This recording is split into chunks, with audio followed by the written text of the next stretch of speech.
Alright, so in this video, I'm going to be going over the best way to get perfect clearance for the side skirts on the 64 and also the 59. So let's get to it.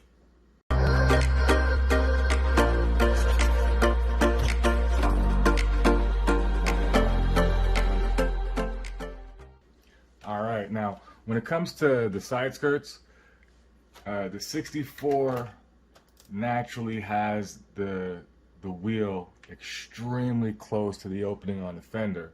So if you put, side skirts on the car, you end up having the side skirt so close to the wheel that in order to keep the wheel from rubbing off the paint and from hitting each other as the RC goes up and down, a lot of people have been putting a piece of foam or something on the inside of the body to sort of push out the body to keep it off the wheel. Unfortunately, what that does is that sort of tweaks the body, gives a little bit of a puff out, balloon kind of look that I'm not after.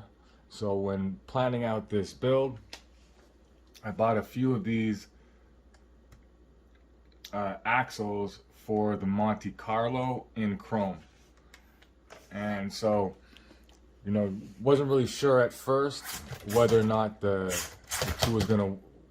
Monte Carlo axle was gonna work on the 64, because the axle is more narrow. But what's important is that we still have the same mounting positions for the shocks and the suspension linkage. So what I'm going to show you is a comparison between the original 64 axle and the Monte Carlo axle, and why I think this is the best way to get that increased clearance. You need more than just the axle to make this work. So I'm going to go over everything that you're going to need. So first up, because the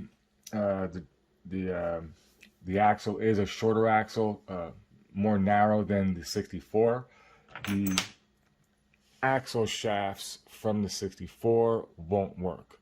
But because the internals, while not a solid differential like that as in the Monte Carlo, the case is the same, the pumpkin is the same. So basically the diff gear from the 64 fits inside the diff gear casing for the Monte Carlo. So easy peasy. And then once you have the axle for the Monte Carlo, you need to get the axle for shafts for the Monte Carlo, and they'll just pop in there and work perfectly. Now, the mounting on the suspension links, the upper links and lower links, is actually exactly the same. They're the exact same spacing away from the pumpkin, same angles as that of top and bottom. Everything is the exact same. The only thing that's slightly different is it seems on the 64, the mounting point for the shocks themselves is maybe a millimeter further out. So it's a little bit more narrow on the Monte Carlo axle, but it kind of makes the shock line up very, very straight. Whereas if you notice on the 64, when you have this type of setup, it's like a little slight angle, but everything works perfectly. Now the difference where they cut out the size to get the more narrow profile for the Monte Carlo is in this little concave point right here. So if you notice on the 64 axle, it has this concave point. So on the Monte Carlo axle, it doesn't have that. So you'll see right here. So the difference between the two is basically that concave point pushes out the axle a little bit further. Getting the axle for shafts and the Monte Carlo axle popped in there and put into the chassis, you still are faced with one other issue. The difference that the Monte Carlo axle is more narrow than the 64 is more than we need. So we don't actually need it to be, let's say 10 millimeters, like 5 on each side, more narrow. You don't need that much increase of narrowness for the setup that we want to run. this is an easy solution, easy situation to fix with these 12mm hex. So when it comes to these aluminum hex, we have a lot of options for how thick they are in order to compensate for how much more narrow the axle is. So the original 64 hex are these little 4mm ones here. So these are the original hex that come on there. And what I'm running, these ones here I think are 5mm. So it's just one above. What I'm running is 7. I'll get you an equivalent right here.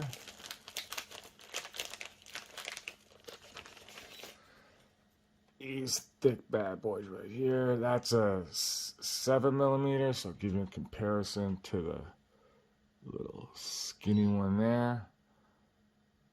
Now I'm running a red version of this, so it's basically the same thing but red.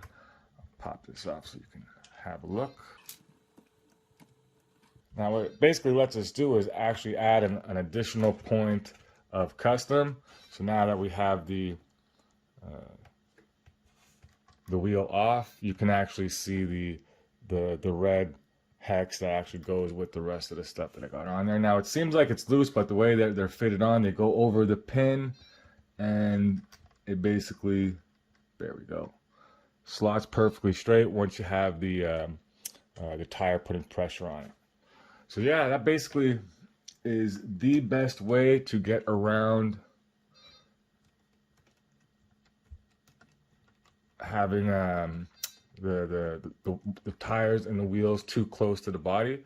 It's actually helps even on the a non-car with side skirts. I'm just going to show you the differences here and how that sits in there. Alright, so you see how much gap we have space. I'm going to go ahead and bring that down. So you see that wheel,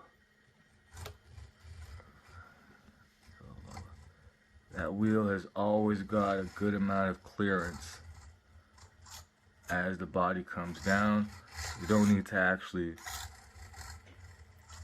space out the body with a piece of foam or anything like that. It gives you that better, nice, clean look. So yeah, it's basically all there is to it when it comes to, you know, scoping the differences between the Monte Carlo axle and the 64 axle. I'm not the first one to have done this. I'm pretty sure there's a bunch of other guys that have already done the exact same thing. As soon as the Monte Carlo was released and we saw the specs for it, I'm pretty sure I wasn't the only guy that got the idea to run the Monte Carlo axle on the 64. And coincidentally, I mean, if you want to even run something like the candy and chrome axle piece there, it stops at the point where the axle gets concave, so it should fit on this one the same way. So with that, I'm just gonna go over one quick thing that I said I would do for a commenter. They wanted to see the aluminum front arms that I have on the Monte Carlo setup. Monte Carlo is getting taken apart and given the full chrome treatment, so right now I'm just gonna show you just a quick look at the front rocker arm setup and the links from the front servos to the rocker arms, and I'm going to get more into detail that in a future video, but I did promise that I would show what I'm talking about at the end of this video, so hold up. Now you're going to hate me when you see this. It is what it is. Got the Monte Carlo. Put that sucker aside. Now this one is, you know, getting taken apart and whatnot, and this is the servo setup where I have the aluminum solid rocker arm and aluminum servo horn powering the two together, as you can see that there. I'll show you a little bit easier on this side because it's disconnected. So we have the solid aluminum rocker arm and the servo horn. I actually have shorter servo horns that should actually work a little bit better than these ones here. Basically almost same spec, but The fixture point is about over there, but these are the aluminum rocker arms that I'm running. Now I'm actually going to post a link to this setup if you guys are interested in checking it out, even though I'm not really going into depth on it right now or even showing it properly set up in the RC. But I mean, when you see the link itself here is just basically the only thing that you'd be after with the 64 is using this sucker here instead of the plastic ones in the front. But you have to keep in consideration it's a much thicker piece. So, but anyways, that's going to be in another video coming up. For now, we're dealing with the 64. So yeah, with this setup here, I mean, it even gives you the ability to see the anodized aluminum, so it does add that extra bit of color there too. As you can see, when the wheels go down, it's just absolutely perfect. Don't need to worry about anything riding, rubbing up on that shit. You can also do all the other stuff like three-wheeling. Everything works so perfect. Just look at that. That is how it's supposed to be.